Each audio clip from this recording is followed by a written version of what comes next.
All right, it's another week of the Skyline Chile Crosstown Showdown presented by Mercy Health Orthopedics and Sports Medicine and Meyer.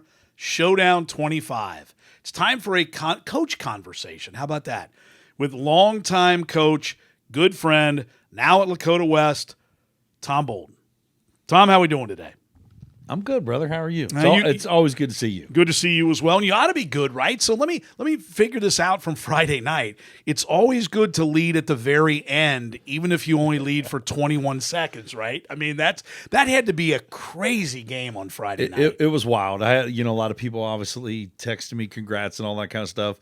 It was just a lot of I was sending back thanks. It was wild. I mean, it really was. It was the tale of two halves where, you hear about that. It literally was. They hit some big plays on us in the first half, and we couldn't catch a ball in the first half. And then little motivation at halftime. We came out and different ball game. Well, I'm going to ask you about Mitch, your son, the quarterback in that last drive. It was Lakota West rallying to win 16-13 over St. Xavier. But I got to ask you, first of all, you and Steve Specht have become really good friends through a rivalry. It was kind of the Coleraine St. X games that you've really just now kind of moved to Lakota West. Next last year, they came back after you led at halftime and they won 31-14 at their place in week one. Then you got them in the playoffs, shutting down their offense 12-2. And now this, how is that rivalry? How have you managed to kind of keep that same fervor? And it's crazy. These games are almost instant classics, every one of them. And I think it's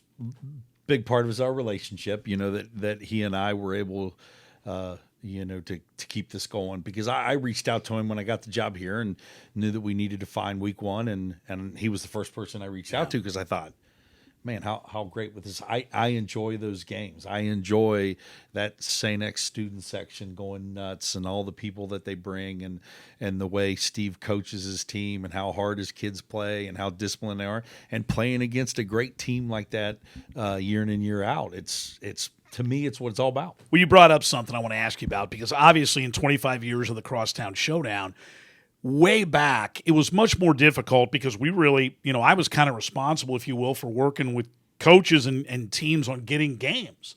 Now, because of the way the rules have changed, we're picking great games like this week, the East-West game. But you've been one of the few, let's be brutally honest about it, who have been willing to step up out of conference. Now in the GMC, you're down to you only need the week one, as you mentioned. What has been your formula there, and why can't you sell this to other coaches? Because I guess I've never understood, to me, if you want to beat the best, ultimately you're going to wind up facing them in the postseason.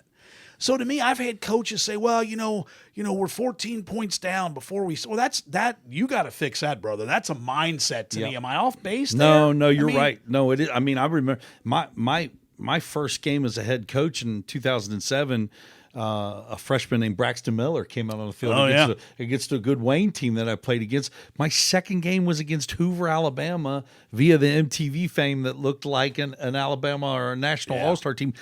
But to me, those were the memories that I make. And those kids I still see today, the grown men now, about those games, we still talk about it. And I always tell the kids it's about making memories. And you hit on it. Like, why not find out what you got? Why not find out what you got? And listen, if you think just losing the first game is going to keep you, even back in the day, from making the playoffs, then you probably don't deserve to be anyway if you can't win games enough to get into it. So it's funny to hear you say that. That used to be my kind of sales line, if you will. Look, man, if you're good enough, you're going to make the playoffs anyway. So let me ask you about what you've done here at West. West always was in the mix. I mean, let's be honest. But Coleraine dominated Carey, then you dominated from 2000 up to 2019, literally dominated the GMC. Now, you've won the last two championships. I would have to believe are among the favorites for this year. For you, in getting West to be where it is relatively quickly, what did you do when you came in? What's been the difference for you here? I've just been myself, and that's the thing. I think people kind of ask me about my style. Are you a player's coach, or is it your thumbs on them all the time and all? I think my style is a little bit of everything. I think the kids know I'm very demanding. I will get on them. I will coach them very hard, but the kids also know that I love them very hard. Things are structured. I have high expectations of myself, the staff, everyone. I think that's been the formula. And I came here and I said, I'm gonna go coach those kids like I know how to coach. That's all I know, and it's been pretty direct. But we have fun, but we get after it, and obviously the results are showing. Well, let's talk about this year's team, and I know that was a big win last week, but now you get into the GMC. You start with your rival East in the district, and we'll get to the game specifically, but talk about this year's team. It's your son Mitch is the quarterback. He's a senior. I know on that last drive that turned out to be the game winner, he put together a perfect drive from a quarterback standpoint, hit Ben Minnick with what turned out to be the game-winning touchdown. Talk about what it's been like to coach him as the quarterback, too, and have him be one of the on-field leaders of this year's team. It's been awesome. It's been different. I've had all those linebackers, and even my nephew's playing linebacker, and it's different when it's defense. My poor wife said she watched that last drive, or couldn't watch basically that last drive. It's just different when it's a quarterback, because he's an extension of the coach, and not just the offensive coordinator or the quarterback. He's an extension of the head coach. He's the coach out on the field, but. To be a 4-year starter, I think that was his 33rd game starting, or something crazy. I mean, and it was kind of cool to see the final drive, the culmination of all that happened. And he's just kind of, and I know people are going to sit there, oh, he's just bragging on his son and all that. Yeah, I'm going to. But you got to understand, I coach him hard. And they've all been coached hard, but he has the it factor. Well, people need to understand, too, you might not resemble the QB today, but you were a quarterback and a passing quarterback at Coleraine. So not only is Dad the coach, but Dad was a former quarterback. But you've got a lot of talent on this year's team. Talk about some of the guys. I mean, you hear the names and the guys who have already committed to schools, but you've got some dudes, as they say, that can play some football here at West. Yeah, that helps. Don't let anybody fool you with this coaching thing and all that. And that's West has always had dudes, and I had dudes at the other place, so I'm not going to sit there and that helps. Any coach to tell you that the dudes don't help, or they're just they're lying to you. But yeah, no, we've been blessed with some really, really good players. They've always had really good players here, but these last few years, yes. And this group it's my first group that I came in with. So they were the freshmen, and here we are. I mean, on the back end, how the secondary is pretty scary. How we are up front defensively with some dudes and some young guys at linebacker, and then offensively, surrounded by dudes. It's we got them, brother. We got them. Well, one guy who you might have been without this coming Friday, Malik Hartford, who obviously is going to Ohio State, and he was, make sure I get this right, he was assessed with a flagrant foul for a hit in the final drive by St. Xavier, and then that was reviewed at the OHSA level, and he is going to be able to play Friday night, correct? And that was – talk a little bit about that, because I know there have been some questions around that hit. Yeah, he'll be able to play. It was from the standpoint – there's a reason why he's going to Ohio State. He's really, really fast. He covers a lot of ground fast. When you in real time, it looks scary. I mean, there's when I talk to the officials about it, I say, guys, I get it. I said at the college level, they can buzz upstairs, they can look down and say, no, there wasn't helmet. No, he didn't launch or what, But we don't have that in high school. And there was a lot of emotion when the young man looked down or went down, and I get it. And like I said, that's why I didn't, I talked it through with the officials and all that kind of stuff. And I told them, when I was asked after the game, I said, if after I review it that it was a bad hit, then I would address that with Malik and things like that. But obviously with the state looking at it and viewed that from the views that they had when they watched it, yes, it's violent, but it was not illegal. So violent within the confines of the rules, essentially. Hey, listen, I will be honest with you. I tell my kids that we're going to be violent within the context of the rules. There's no question about it. I use the word spirit. I said we're violent within the spirit of the rules, and that's. I know that word scares a lot of people, but you got to be physical to play the game of football. Let me ask you about this week's game, and it's taken on kind of an additional meaning, obviously, with what's occurred over at East. And Rick Haynes, who coached with you, and you've been friends for decades with Rick, and I know I talked to him, and I'm going to talk to him later today. But the sudden Sunday morning, the death of Caleb Van Hooser, who was a 2022 graduate of East, and among what I believe is 3 Indiana State football players. There were 5 in a vehicle. 4 have now passed away from a single car crash. In Riley, which is near the Terre Haute campus of Indiana State, where Caleb was going to play. And boy, I talked to Rick, and I said, you're you're a coach, but you're more than that. And I don't think sometimes people understand the conversation I had with Rick is you become father figures, great friends, even to kids who go on. I mean, they come back, and if you're doing it right at the program level, those kids are still a part of your program. And you got to feel for them. And I know, and not only that, your kids, I mean, this is the Lakota local schools. There's East and West, but certainly they know one another. They've played against one another. Really, really tough situation for East. It is tough. I mean, you think about the concept, and like you said, I don't think people understand. These kids walk through the door at 7 a.m., and I'm with them till 7 o'clock at night, 12 hours a day, and even on Saturdays in the fall and all that. It's there's bonds that you make, and the bonds that'll never be broken, and they're special, and it's the reason why I do this as well as you ask a lot of coaches and things like that. But yeah, it's tragic. It's just absolutely tragic, and I've known Rick for a long time. Learned a lot of great football from Rick Haynes, and I texted him right away, and then we ended up talking the other day, and heart goes out to him. Heart goes out to the student body, the family, all of that. It's just there's no other way, but it's just tragic. But like I told my kids when we talked about it, I said, I didn't know Caleb super well. I just knew him as a competitor, coaching against him, and I'm sure Caleb would want us to go out Friday night and honor him by playing a great football game. Yeah, and that's what they talked about, doing a moment of silence, but then doing a moment of applause, which their athletic administration felt like. And I agree. I mean, I feel like that's kind of a way to get the kids, to focus and to honor him. And that's what it's about. But, boy, this East-West game, you've been a part of them, 3 of them now, and I mean, it's or did you not play the 1 year, right? Was the 6 game? I get because I know they changed the schedule around, right? I don't think you played that year. I don't think we played that year. We got to remember, you're the coach, dude, man. This is East, right? All these games, they run together. But no, we've been playing since I've been here. But isn't this one of those? And it's such a corny old cliche, but really, in East always they lost week 1 9-6 to Centerville.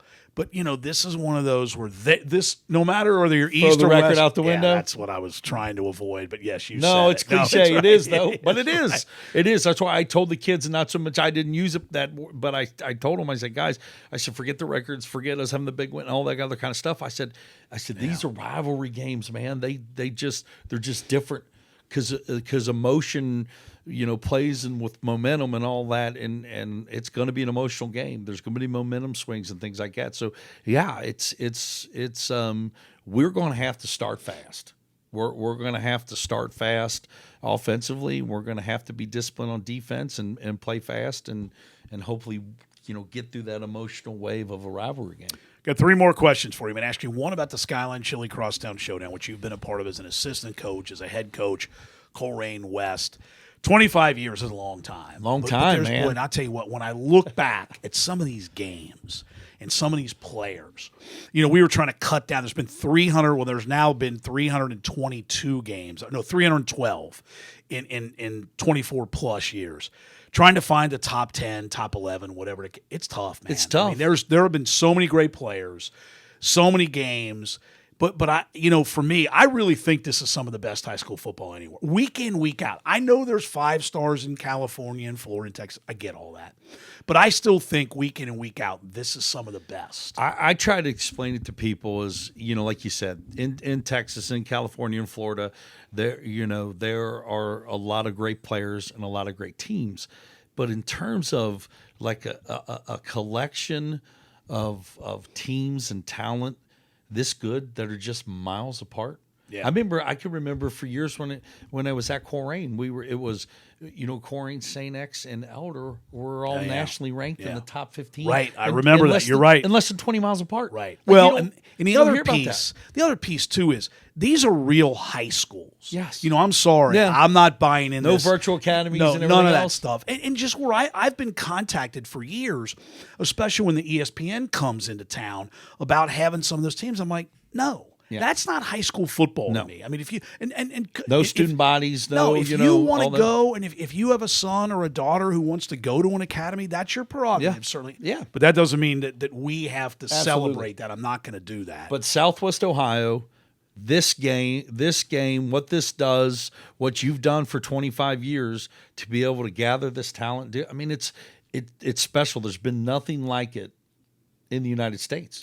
Now, let me ask you about, you mentioned 25 years and you've been coaching for a long while. What are the differences today? So when you think back to when you first started coaching today, because there's times have changed. Technology, social media, kids are different. I mean, I know they say the kind of the principle the kids maybe aren't, but what's changed the most for you and how have you had to adjust? I always use the term, you got to coach in the gray. Back in the day, things were black and white. It was this, it was that. And there was no, now it is, I tell them, you got coach in the gray. Teachers got to teach in the gray. You got to administrate in the gray, because what happens is there's so many different things that cloud it up. There's so much going on with kids these days that cloud it up, that make it gray, that you gotta sift through and find out. You got to find out root causes of why this is happening and things like that. And it's the same thing like with the technology. All the technology is gray to me, man. I don't know. I got guys like figure it out. Yeah. Right. So it's like I just use the term. Everything you're more in the gray right now. Is it harder today? Do you think to coach? You know what? I do think in some aspects, yes, because football's changed. Like there's a lot of different, so much different stuff's happening now. Way more different styles of offense, way more multiple defenses and things like that. So yes, it's gotten a lot harder in the X's and O's. Two, with the kids tend to change. Sure. Dynamics tend to change. So you're not just the football coach. You're not the guys that 20, 30 years ago were just the football coaches, but you take on more responsibilities now as a football coach.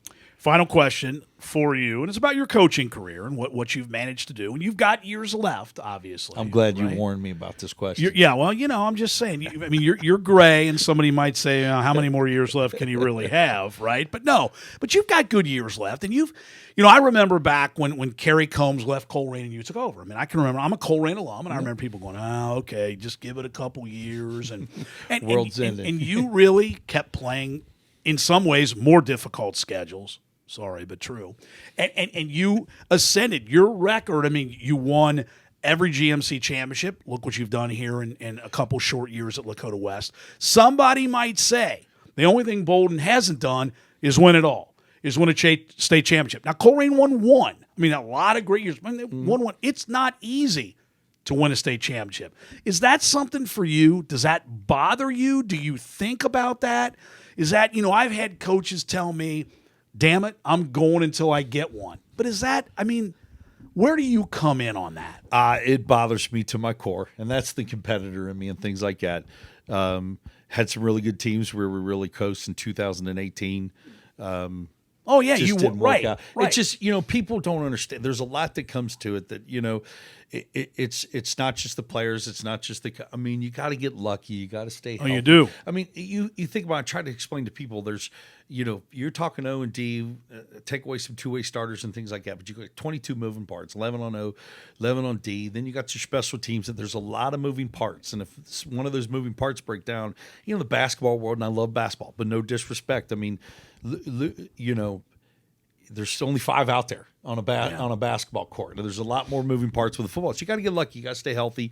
Things got to go your way. There's luck involved, all that other kind of stuff. But listen, I've had a lot of great football teams. Been a part of a lot of great games.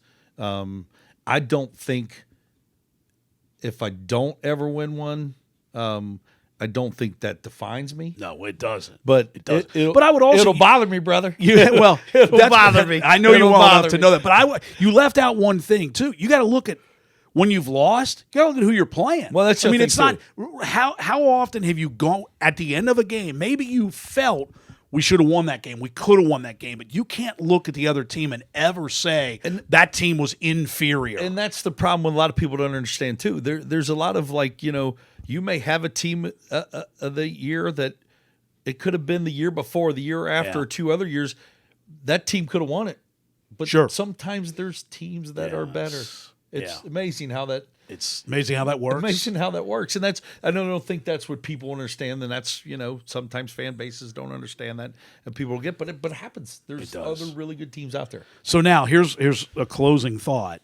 We're in Scott Kaufman's office here at Lakota West. He's nowhere to be the found. athletics director. Well, it's lunchtime, so I mean, I think we probably know where we can find him at Skyline. the Union Center. He's at the Union Center Skyline, I bet. But here's the thing. Would you ever consider a posh gig like an AD job like this? I mean, look at the furniture and the office. You can shut the door. Did we show? Hold on here. We're probably covering it. Yeah, see, look at that. Can we see that? And Firebird great. showing I've got here, one all here, this. too. I can't move as well as Can we he see can. it here? There you go. I But mean, see, we're big time around here. But I mean, would you consider being an AD? Man, I'm just going to go out. I'm going to tell you right now. I got a coach. No, your demeanor. I got a coach. I just don't write. I got a coach. I can see, I'm a coach as long as I can do it. I don't know if I'll be a head coach forever, but as long as I'm kicking, as long as I'm going to coach as long as I can. I always tease and tell everybody when I'm dead and gone, just put coach. You know what's funny? I hear successful head coaches who have told me that when they get done, they still want to coach. They don't want to be a head coach. There's no doubt about that. They said, I just want to. I didn't mention head coach. Right. I they said say coach. I don't want the nonsense of deal. I just want to coach a position or coach a side of the ball. Yeah. So I know I make my assistants mad sometimes because I'll just walk down and start coaching their position.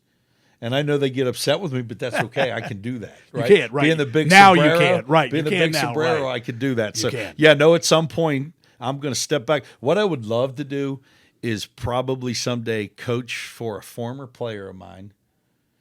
So, let them be the head coach, and I can always sit back and laugh when they're dealing with all the headaches and everything else. Okay. And be like, do you remember when you were driving me crazy as a player? Well, could it be Joe? Could it be your nephew, Joe? I mean, could be. He's at the college level, right? Yeah, he's going to be good. I'm going to tell you what, he's going to be a big-time college football coach someday. So, I'd love to go do something for him. Or you can have one of those ridiculous titles like director of football operations. I'd be great at that. Which basically, high school relations or football operations. I'll make what do happen. They do? It's okay to say nothing. Well, no, I mean, at the college level, I'm sure those guys are getting after it and things like that. I can tell you what they do at the college level. All kinds of things you don't even need to do. I mean, that's come on, man. That's what they do. Let's call it what it is. All those guys that watch it that I know, that was Gamble saying that. I know you guys are out there working hard. Right. You're out there working hard. Now, let's in closing, Friday night, the Skyline Chile Crosstown Showdown presented by Mercy Health Orthopedics and Sports Medicine and Meyer. Thunderhawk Stadium, 7 o'clock kickoff, East hosting West, Battle of Lakota. It's always, and again, and I told everybody this earlier in my podcast, but everybody needs to take a moment to really show respect to the Lakota East program. And if you got kids and you got a Friday night, it's a special thing. Don't take it for granted. I mean, I've got a kid now that's playing last year. You feel that way. You do, and life is fleeting, and you have to cherish moments and things like that. So it'll be a special night. It'll be a special night, as always, brother. My man. Also, wait till you see this uniform we're going to unveil. Unveiling new Friday unis. Night. Yeah, all right. It's. Okay. Nobody else around has it. I'll tell our people. You may not. Some people. Really? It's going to be a love. Is this a Bolden thing? Is this you or is this kids? Well, me and the kids. I surprise the kids. It's a love. Now, did you come up with it, or did they have to get your approval? Let's think. I kind of stole the concept a little bit from Oregon. I'll leave it. Boy. I'll leave it at that. It'll be something. Okay. All right. So there you go. And the other one, real quick, that we mentioned. I just wanted the young man from St. X. Yes. That took the hit. Yes. 2 things. One, he held on to the ball. He did. It's absolutely incredible. Crazy. Right. And I went over and talked to the young man afterwards, and he was like, "Coach, it's playing football was hard. He's fine, and good. Well, I'm sure some people asking all that kind of stuff. But I was really happy. He held all that is unbelievable. Yeah. So hopefully moving forward, I'm sure it's a point of contention with some St. X people, but hopefully moving forward we can. Because you might see him again. Let's get together again. But we got a big one Friday night. You do. Yep. And we hope to see you there. 7 o'clock kickoff, Lakota East. Again, anything and everything that is Showdown related at X-Town Showdown, including, I guarantee you, we'll post some immediate video of the new uniforms. I'll show them to you when we get off the air. Okay, it sounds a little frightening. We're going to go see if we can find Kaufman, too. So this has been Skyline. Our Coach's Conversation with Tom Bolden of Lakota West. I'm Tom Gamble, the creator and organizer, and basically the man, the myth, the legend. You name it. I'm a lot of things. I'm not a legend. Right here. Thanks, everybody.